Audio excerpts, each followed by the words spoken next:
Well, no mic today, but I've got the old Alfred Herbert drill all set up. I've got him plugged in. That's a variable frequency drive. I put on the 3-phase, and I've got it running on about 450 RPM, but I can dial that in and out with the variable frequency drive. And then the cylinder here, I've got that on a bit of wood. I've just tidied up, make sure there's no humps or bumps or anything, and I'll bring the drill down through the hole there and see. So I'll try and get the camera set up where you can see, and we'll go from there. Okay, I'll crank this variable frequency drive up. We're on the end there.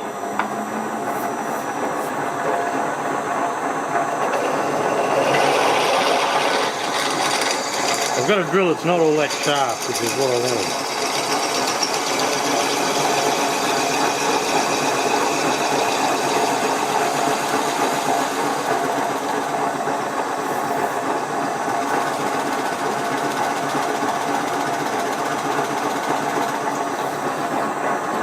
See the wood there.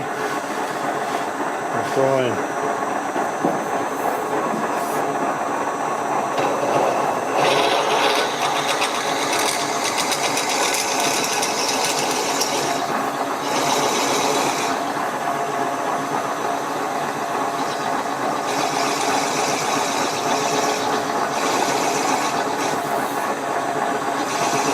not much there, but I've got a heap of shadow here, so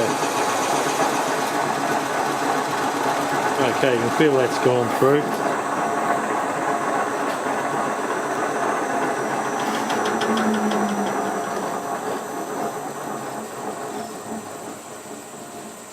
Bolts go through, they're not slopping around.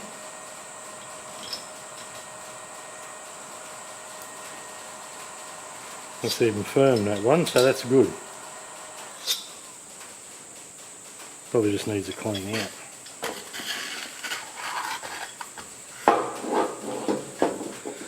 But now,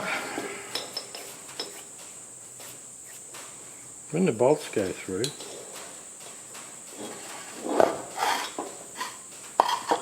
you can see on that side it's just touching a little bit, and on this side here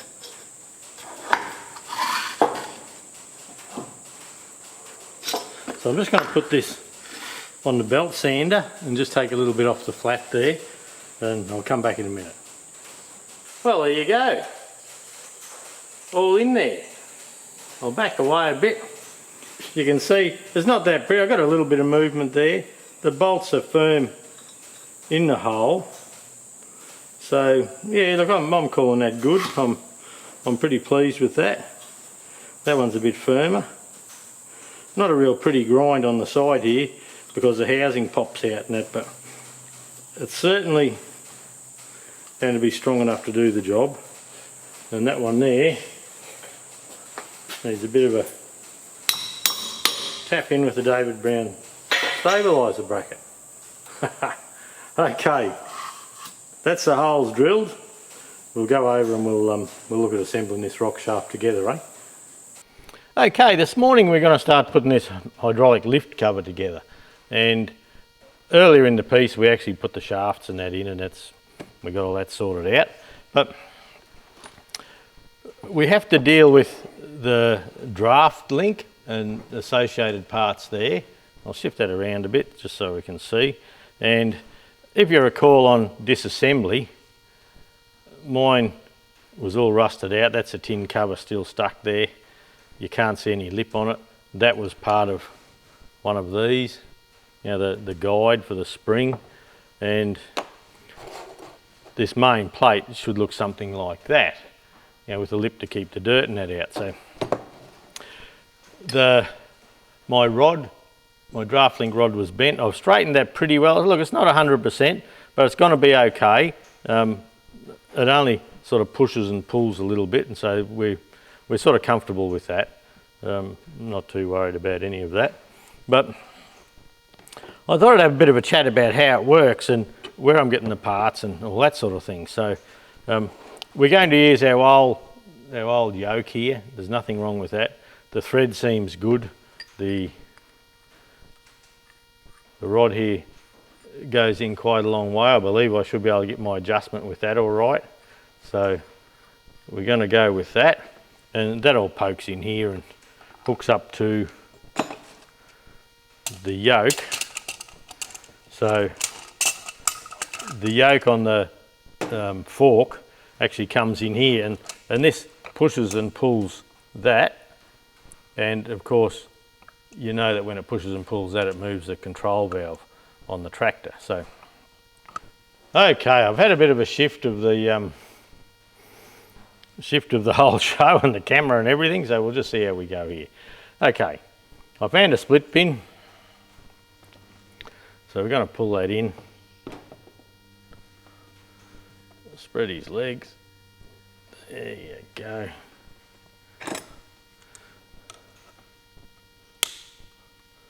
Nip them off.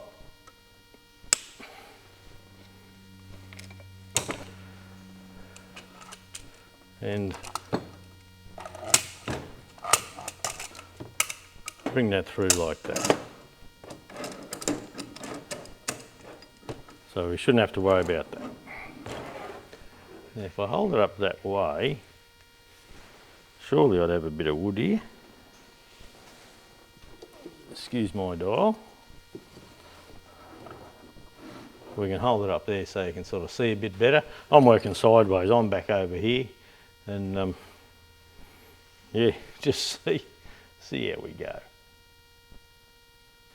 That may be better. Oh, I don't know. I'm just trying to keep out of the video, really. Okay, so what we can do now is bring this fella over here. Now, that doesn't have a gasket or anything that I've ever known about.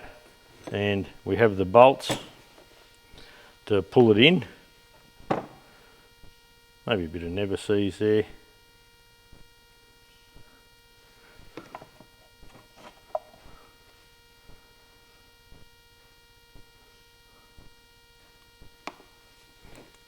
A lot of these bolts, if you have a real good look at them, there's a tiny bit of yellow. Looks like that glue that they use for galvanic corrosion may have been used in a lot more places. Now, something I've never thought about even looking at is, oh yeah, they're through holes all the way through.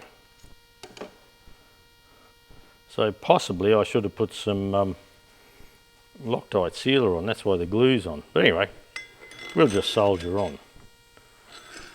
Now I want to make sure that this sits in there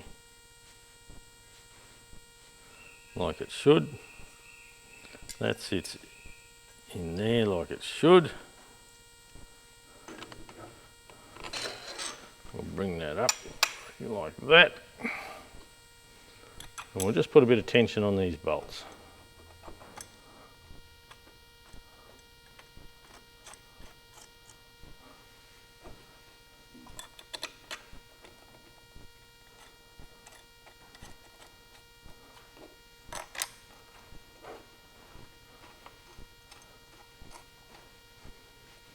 So I want to see as I do them up, will the tin cover come down without distorting greatly.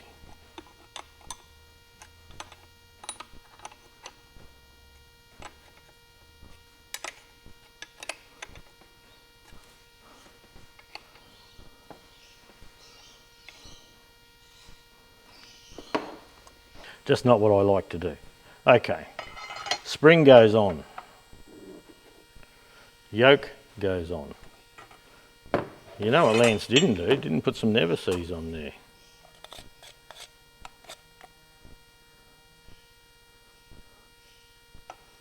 The amount of times these threads are bloody seized on and you've actually got to cut through here to get these off. You know, I was actually surprised when I could actually unscrew this one. Okay, so we'll take this up.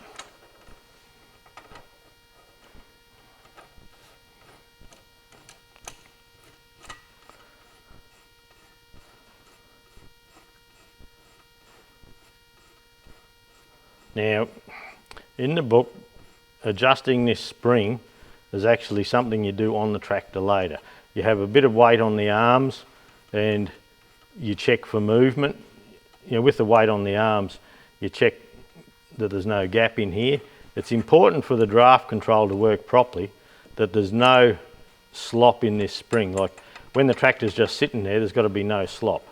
So what I might do at this stage, I'll just take that up.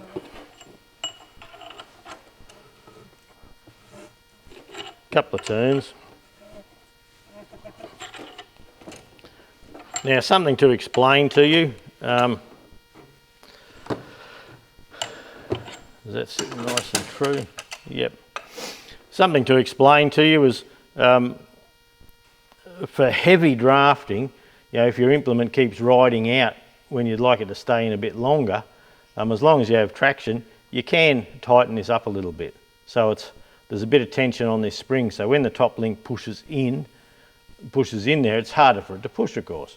And you have a lot of people say, oh, I'm just driving along, my hydraulics just pop up instantly. Yeah, I don't know what's going on. Have a look at this. Have a look at there's no movement there. So with your implement on, say with an implement on, just a carryall, link box or something like that, that doesn't weigh a lot, if you've got a gap in here, well, that means all this is pulled this way. So if you hit a bump or something like that, and it puts force back in this way, well, of course you're going to adjust your hydraulics, aren't you? So it might raise up. And then once it's raised up, because there's movement here, it goes clunk and drops back down, and the implement's all over the place. So it is important to take note to put a little bit of load on this. So, but I've had it 2 turns. Oh, actually, I had it 1 turn, 2 of them. So now I'll go 2. And that's probably too much, but it doesn't matter. It doesn't matter at this stage. That's an adjustment that we do on the tractor a little bit later on. So that's all we can do around there. We've ballsed that up enough. But anyway, that's how it is today. I'd just like to give that a bit of a turn. Make sure this is nice and free. So that fella there, he sits and does all the, that fork, he does all the work. So, okay, what next? I'm going to put the donkey dick in. So it goes in your lift cylinder there. So I'll slide that in now, pop the pin in.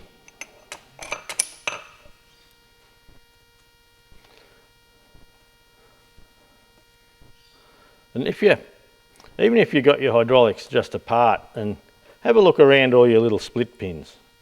That one didn't quite bend how I'd like it to, but anyway, doesn't matter. And look, if they're looking a bit worn at all, get rid of them. It's a bloody split pin, you know, it won't break the bank. Take that off. Take that off. So we'll pop that out of the way. Now when we put the cylinder in, we've got a couple of sliders to line up here, and on the lift cylinder at the back here, there's a couple of holes, and these holes here, these rods there go in. Now I've put the piston in. I did that the other night. I thought I had enough to get going with, but I certainly didn't. So I'll just slide these bolts out for the moment. And we've got the O-ring in. It's important to keep an eye out for that. Put the donkey doodle in. Then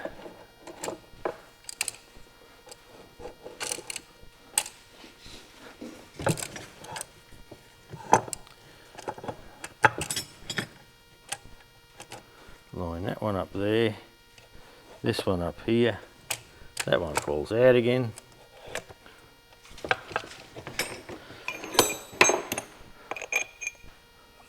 Drop a bolt in there, drop a bolt in there.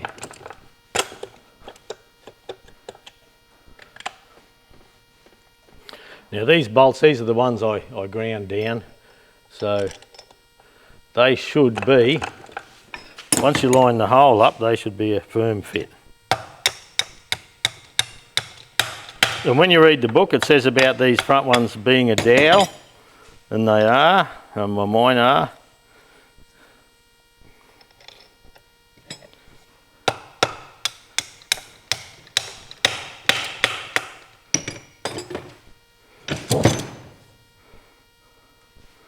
So we'll just pop a couple of nuts on those fellas. Now the book said the only tension I could find for these in the book was that with the 7/16 studs you do the nuts up underneath to 60 foot-pounds. I'll just try and get one started here. But then they upgraded to the 1/2 inch bolts for the front two, and the front two are dowels too. You know, they've made them as dowels. So I'll just try and hold this back and hold all the bolts in as we go.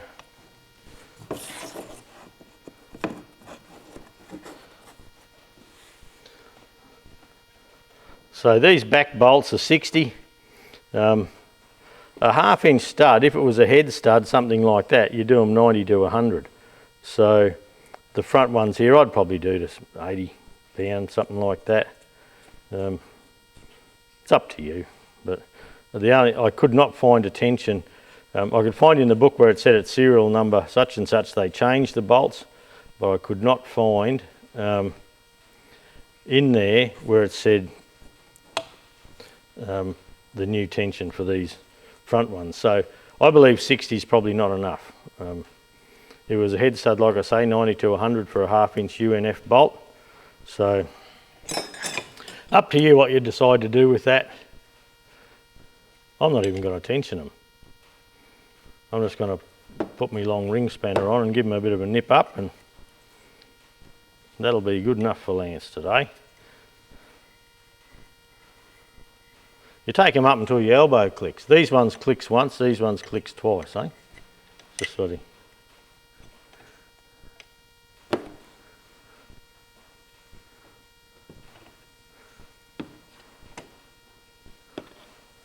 So.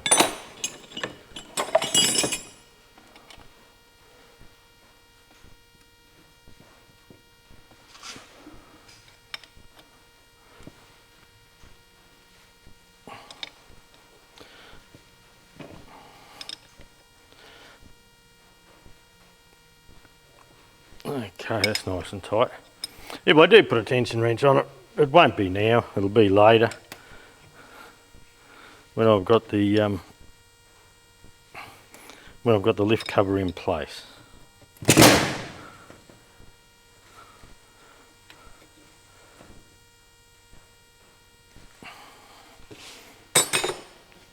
Lovely, tell your mum. Okay. Now, come over here. Now there should be a spring. Now what have I done with that spring? Stop looking. No, I found it. Stop looking. You're good. That goes in there. And remember the little hole. I'm having trouble keeping in frame today. Yeah, remember the little hole that we drilled in the cast here to help the spring? That's how that works. So if we bring that right over to this near the edge of the bench without dropping it off, we can slide this lift lever in, and we can do adjustments with that later on. Put the lever to the back and you don't have the tension on it, so you can see why. Put the lever to the front, you can see the tension coming up, so put the lever to the raised position. And that there, that's still working nicely, it's all glued in nicely. That there we have to adjust later, so it adjusts back and forth along there to get a lift in, or you know, to get it to work correctly. And look, just at this stage, I'm not going to put that in. You can and lift the whole thing on together. I'm not going to do that. I'm just going to try and sit this lift cover back on now, hook up the fork, and away we go. And some of the reason I'm not is that we actually have a Fergie positioner kit we're going to fit on this tractor, and that involves buggering around here a little bit. So I think what I'll do is I'll fit this top cover, I'll put this in as it would be normally and run through the adjustments just so we know it's adjusted correctly and the tractor's working fine. And then later on we'll pull the quadrant and that off again, and we'll fit this Fergie positioner and we'll just see how well that works. I'm sure it works fine. They've sold heaps of them. So anyway, that might do for this video. I'll sit this on. You probably don't need to see me heave me guts up, bloody heave-hoeing this on. And yeah, I'll put the gasket on the housing. I'll lift this in place, and I have to remember to, on the fork here now, if I lift you up a little bit, there we go. On this fork here, the control valve has to go there, and then I've got to put the alloy block in here that stops these from flexing. That's the idea of that. So an interesting thing, as I saw the other day, or in the workshop manual just yesterday, there's actually a Ferguson tool that spreads these legs. And yeah, you put it in and you put this lift cover and the legs are all spread so you can get the valve in, where normally, you know, you heave-ho a little bit to do that. So that's just an interesting thing. But next time you see this lift cover, it will be on the tractor and we'll start fiddling. I've still got to do the PDO yet before we can put oil in, but once I get most of the tractor assembled, we'll be good.